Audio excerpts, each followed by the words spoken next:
Hi everyone, let's talk about Stuffed Fables.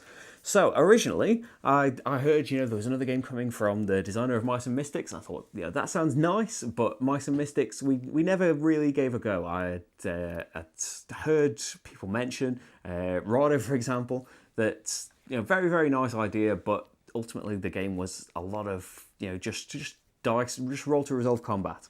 And so I'd kind of just dismissed this and thought, oh, that sounds like a good game for families. But then I started to hear a lot of stuff and see a lot of stuff about it on Twitter. So I thought, it's time for me to find out for myself. And I think this game's great. It's definitely, geared towards, families or children or whatever. But there is certainly, I think, enough in the game to make it interesting. It's not just, you're running up to tons of enemies and just roll to fight them constantly. The way the dice come out, I think, is a really, really nice little system that you're not particularly sure what dice you're going to get. Is it going to make more enemies come out? Or make the enemies have a turn? Is it going to let you use your particular attack? That can be a bit of a frustration sometimes, that you're a person that does... that really, really wants melee weapons and you just never draw any purple or red dice. But in general, it's a cool thing. You can use any to move. Sometimes, as you saw in the playthrough, you might have penalties. But if you use particular colours, you can go to the lost spaces and have nice little random interactions that are always cute little stories. That's a big plus of the game, that it is...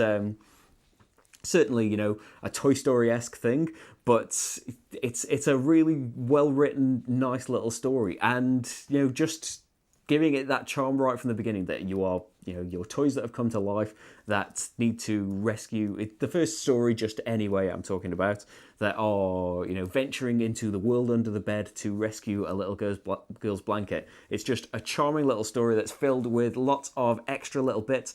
Loads of branching things. As I said in the playthrough, we went a completely different way to the way that we went in our first play of it. I'll say maybe it can be a bit swingy based on, like, in our playthrough anyway, we breezed through a lot of the first things and they went by ridiculously quickly.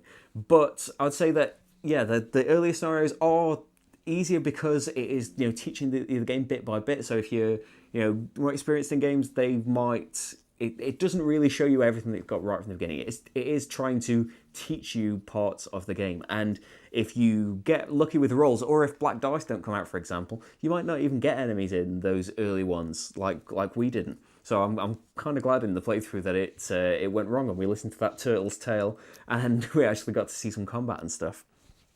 And hopefully if you watched it all through, then some of the scenarios aren't just, there's nothing wrong with going through the map and discovering these things, going to the points of interest, potentially unlocking different branching things or having conversations with people and fighting the minions. That is all great, but there are things like the second scenario, if you watch the playthrough, that are completely different and are just a really nice little adventure in between the standard scenarios. So I think, it's definitely a game that at first glance I was prepared to just dismiss as, oh, nice family game, but I don't think I'm going to bother with. But I'm really, really glad that I did, because as well, like we've only played through the first story so far. It was about an hour and a half, a little over that, to play it as two players. But there are multiple stories in this quite huge book that you're not even going to see all of each playthrough. Each chunk of story in itself is, as I said, is going to have those branching things.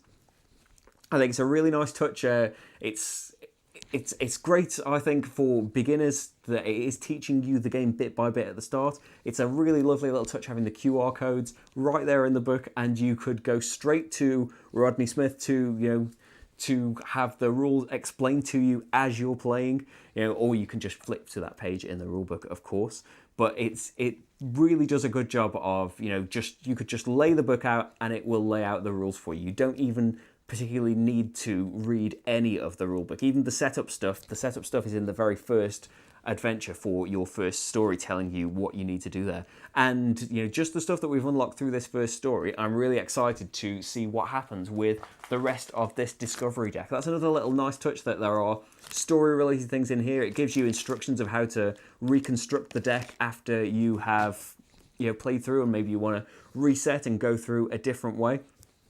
But yeah, that's another nice little touch as well. And hopefully, we've still got quite a lot to get through in this, and the games keep coming, so we play different things. But hopefully there can be just more more stories and maybe different enemies and things to keep this going, because all completely different adventure book games using a similar system, because I think this is really, really well done and I've really, really enjoyed it. I'm not going to pretend that it's a particularly crazy deep thinky game, but it's certainly not breeze through it without any thought either. There is definitely strategy and cooperation in this, and just wrapped up in a beautifully made, well written, nice story. And yeah, I think it's really, really great. But watch the playthrough, and hopefully that'll give you an idea of whether it would be one for you. That's Stuffed Fables. Thanks for watching, everyone, and I'll see you for the next game. Bye.